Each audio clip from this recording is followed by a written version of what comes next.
sustain this effort. It's got to be taxing those legs, which will need to be ready for the last dramatic 3-kilometre run. Yeah, he's not far enough in front, and if we go through those 7 as they come round through the transition area, you've got Chris Hill, Craig Watson, the New Zealander, who is a very, very accomplished runner. You've got Andrew Johns.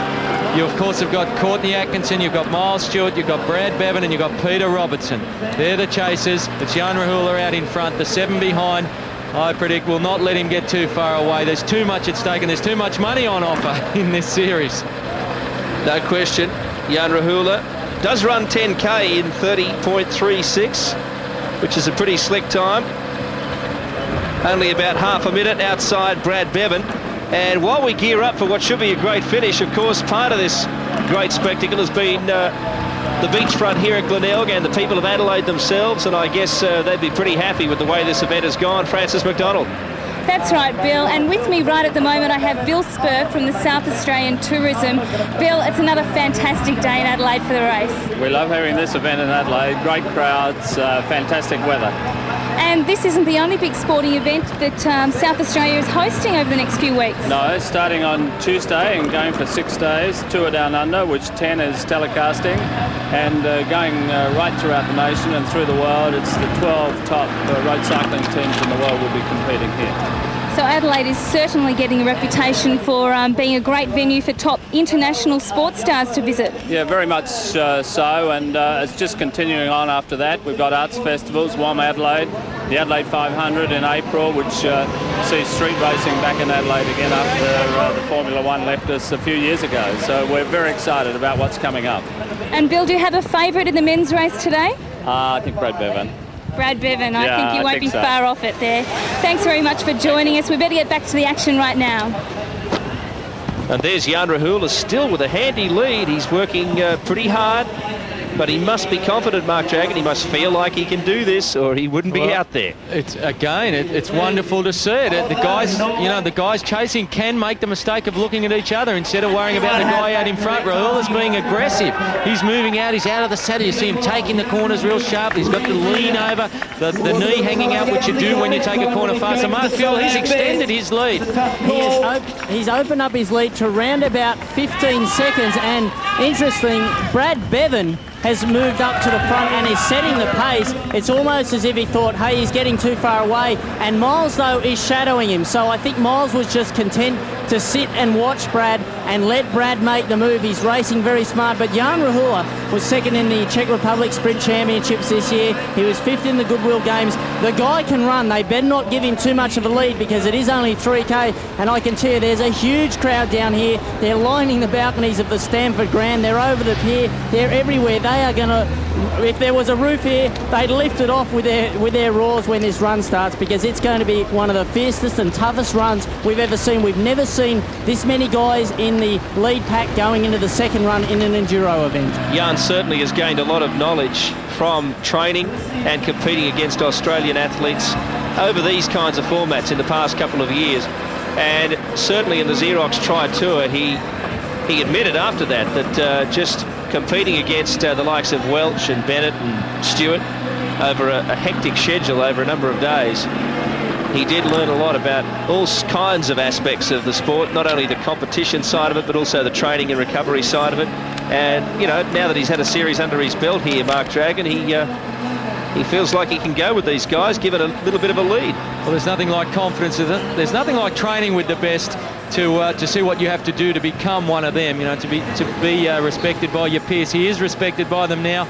I'm surprised they've actually let him get this far away, but I think they're looking at each other. I think Miles is looking at Brad and looking at Peter Robertson and vice versa. They're all sort of checking each other out instead of worrying about Jan Rahula out in front. 3 kilometres is not a long way to go, and if Rahula can extend his lead out to 20, maybe up to 30 seconds over 3Ks, he'll probably hang on. They're coming up now. They've broken up. It's Chris Hill, it's Brad Bevan. It's It's the New Zealander, Craig Watson.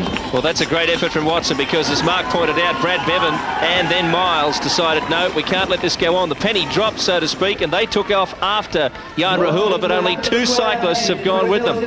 One of them is Craig Watson, and that's a big effort from him, because they dropped off the other 3 that were in that top pack of 7. So the field's narrowed just a little now. We see Jan Rula in the lead. He's working hard, no doubt, waiting to hear the sound of that bell for the final lap on the cycle leg.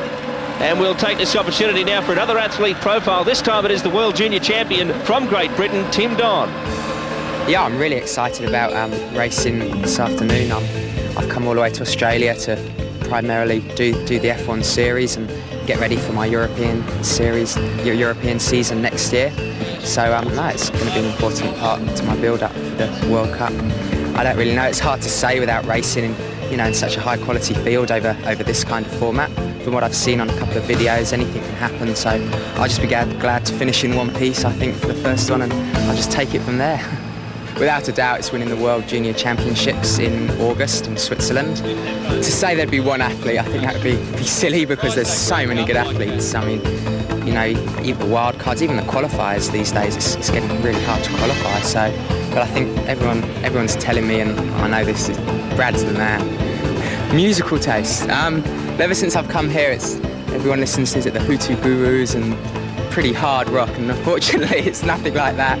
It's quite like Natalie Imbruglia. She's an excellent Australian export, and I don't know, just easy listening and whatever. I'm easy.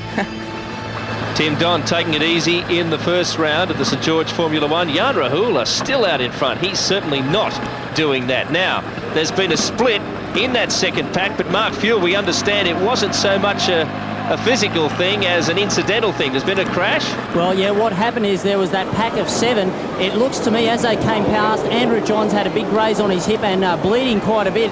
Jan Rula has extended his lead even further, but I'd say what happened is that Johnsy came down, and Atkinson and I think Robbo must have been affected by it, because we've now got 4 in that chasing pack. So Robbo's gone off the back, Atkinson is off the back, Johnsy is still out in the course, but he's bleeding profusely from his hip. And in the second pack, we've got Bevan, Watson, Chris Hill and Miles Stewart, who always seems to avoid any trouble.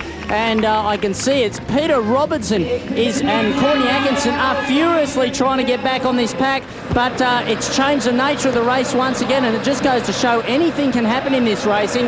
And I'm down here in the Xerox changeover, so I'm not sure where it happened. Maybe it was on a corner, but Johnsy now has slipped back. I think he's hurting. Well, it helps Jan Rula too, because that broke up the rhythm of the chasing pack, and there are less of them to make the job easier to catch Jan Rula. I wonder if he's aware of the lead that he's building here.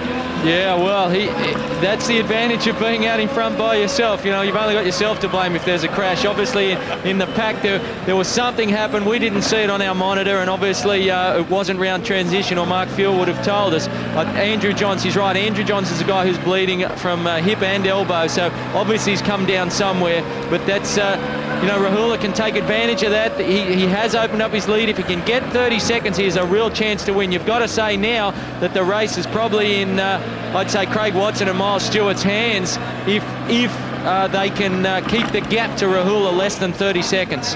Yes, well, Brad must be aware that he doesn't want to get involved in a short sprint at the end, so he's got to think about maybe trying to get some time on the other few in his pack. That's the chasing pack. There it is there. Chris Hill up there. We can't underestimate him either. There's Brad behind him. Craig Watson, what a revelation in this series. And, of course, Miles Stewart. Those 4 are in pursuit of the tearaway leader, Jan Rula. We'll be back with more action from Glenelg shortly.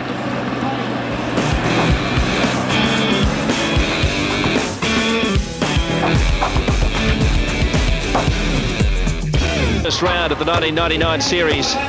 There are the 2nd, 3rd, 4th and 5th placed athletes, and some big names among them. Brad Bevan and Miles Stewart, along with Chris Hill and Craig Watson of New Zealand. Jan Rula of the Czech Republic has gone off. There he is.